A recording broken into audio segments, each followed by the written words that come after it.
Tôt ce jeudi matin, les forces israéliennes entrent à Ramallah pour détruire la maison d'Islam Farouk. Le terroriste palestinien avait perpétré le double attentat à la bombe à Jérusalem le 23 novembre dernier. 2 personnes avaient été tuées, Aryeh Shakshoupak, 15 ans, et Tadessa Tashouma, 50 ans et père de 6 enfants. Une vingtaine de personnes avaient été blessées.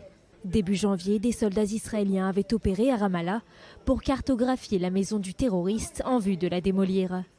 Les soldats du génie militaire placent des explosifs dans la maison.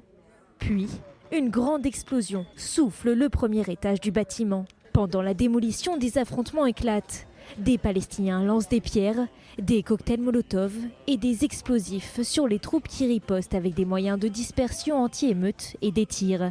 6 Palestiniens sont blessés. Côté israélien, aucune victime n'est à déplorer. Certaines sources affirment qu'il s'agissait de balles réelles, d'autres déclarent qu'elles étaient en caoutchouc. Selon les sources palestiniennes, 2 photographes de presse font partie des blessés alors qu'ils couvraient la démolition de la maison. Le premier, Rabbi Monir, aurait été blessé à l'abdomen et le second, Mohamed Samarine, aurait reçu une balle dans la tête.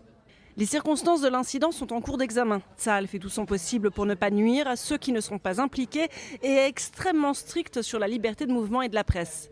Les premiers rapports indiquaient que Mohamed Samarine avait été grièvement blessé, mais les médecins ont déclaré plus tard que la balle en caoutchouc n'avait causé qu'une fracture du crâne et n'avait pas atteint le cerveau. Il souffre de saignements mineurs, mais son état est stable.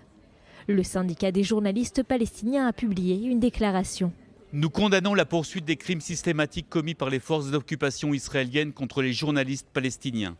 Les auteurs du crime n'échapperont pas à la sanction. L'organisation a affirmé qu'elle continuerait ses efforts pour poursuivre les auteurs devant la Cour internationale de justice de La Haye.